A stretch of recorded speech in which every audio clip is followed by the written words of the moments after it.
Higala, kumusta? May buntag Iligan, may buntag Mindanao, may buntag Pilipinas. Adong Martes karon pizza 21 ni buwan sa Abril ning tuiga 2026. Sangan sa to station manager Pastor Robin Sulapas kini ang inyong ka-SR Kabisaya Nonay B. Ang mohatod sa hanay sa balita karong orasa.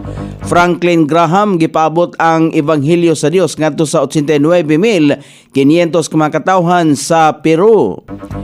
Gipaabot ni Evangelista Franklin Graham ang maayong balita sa Dios ngadto sa 89,500 kamakatawhan sa duha ka adlaw nga event sa nasod sa Peru. Si Franklin, ang anak ni Billy Graham, gikalipay ang malampusong event niya sa nasong nasod.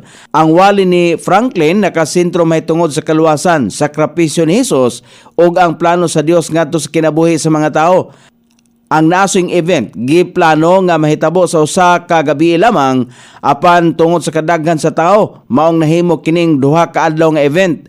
Niining tuiga aduna pay evangelistic event si Franklin ngadto sa Spain karong umaabot nga bulan sa Mayo ug United Kingdom sa bulan sa Oktubre.